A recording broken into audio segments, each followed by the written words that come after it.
Well, you guessed right. I've been woodshedding it here in the woodshed.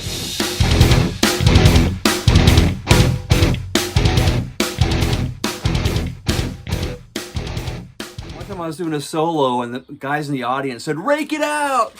So I started jamming on a rake. That's not funny. Just stop, Doug, just stop. Okay, so I'm here today to talk to you some more about Eddie DeGarmo's book, Rebel for God.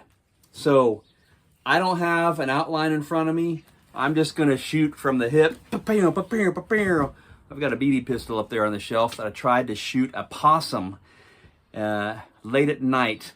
And I unloaded about 7 or 8 BBs, and he just looked at me from a tree branch above my head like, what are you doing? You're an idiot. You probably still like Molly Hatchet, don't you? I do. Flirting with Disaster and Gator Country. And those album covers by Molly Hatchet, by that artist, last name starts with an F. That was pretty darn metal for Southern rock.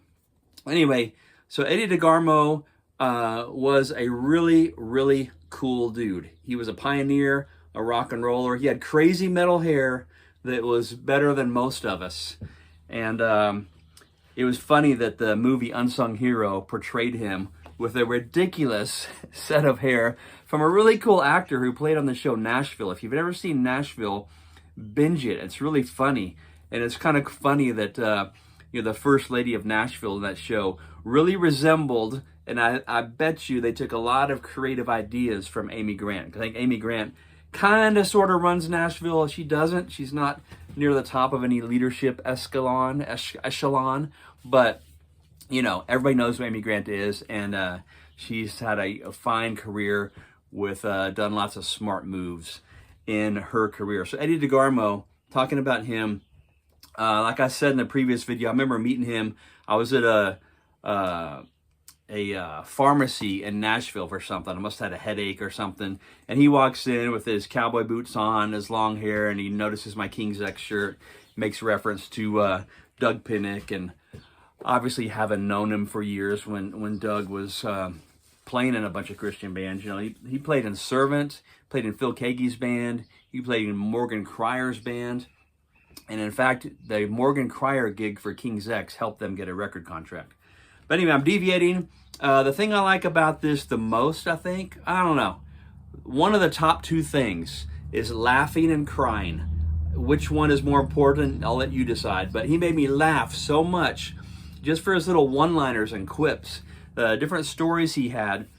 He has a great sense of humor, and he puts things in perspective. And his compatriot for many years, Dana Key, was even better at that for on-the-spot wit than he was, maybe, because he would say things like, great when somebody criticized the band or admitted that they didn't have any of their records there at the radio station to play when they were showing up for a radio interview. But such a really cool band. And he did a lot. He's still doing some stuff. I don't know if he's fully retired yet. This book, he kind of talks about sort of retiring. But he keeps going from one job to the next. He keeps climbing this ladder. But he started out as a rock and roll musician that just got radically saved and wanted to tell people about what happened to him. And he didn't start writing Christian music purposefully. Those lyrics that he was writing just came out that way because that's who he was. And there's Romeo. This is one of the 2 best cats in the entire planet right now. Most of the cats out there know about Holiness, the cat that I had for 20 years. And, there was never a better cat. But now the combination of Romeo and his brother E.T. combined kind of equal the majesty and the greatness of cats. But we won't compare cats here, even though I just did. But we won't argue. If you think your cat's better, I'll say, you know what? Your cat's better for you. Because cats are pretty nice pets. I love dogs, but compared to cats, man, cats rule and dogs drool. Let's see if I can find a witty thing. DeGarmo and Key did a tour with Amy Grant, and they were her backup band, and she recorded 2 live albums back to back.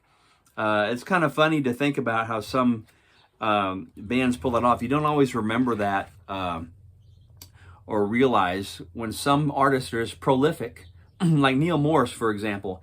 He's cranking out album after album after album, and they're all super high quality. They don't lack any sort of vision or cohesion. And now he's got this super group with Phil Keaggy that's about to burst upon the scene. Can't wait to see what he does there. Eddie DeGarmo played the guitar, and he was on the cover of CCM magazine. This particular magazine, November of 1987, I think it was the first issue of CCM, that I had a feature article in. I reviewed the Metal Mardi Gras concert out in Long Beach, California, that Sanctuary put on, and Bottom Line Records. Who the heck is Bottom Line Records? I think Bottom Line Records was a label that never released anything. Maybe one record, and then they were done. People asked me when I posted a photo of that who Bottom Line was, and if that's who became Intense Records. So Intense Records was started by Caesar Kalinowski out in Chicago. He ended up selling his label, and new information I just got from Jimmy Brown over the weekend doing an Area 312 rock and metal video podcast, which is a great thing you should check out. He mentioned that Intense Records, before they released the Deliverance album, they ran out of money, and that's why they sold to Frontline Records. And so Frontline bought Intense, and that's how Sacred Warrior and Vengeance, who became Vengeance Rising, came to be on Intense, as well as Deliverance, which he had signed. They also had a band called Dual Edge, and there you go. What else can I say about this book? A couple more cool things about this book. I mentioned that it made me cry. It made me cry several times because there's so many stories of redemption. And one time he was there when he was running EMI CMG Publishing Group. He was at this giant conference with all the publishing groups from all over the world, out in LA somewhere.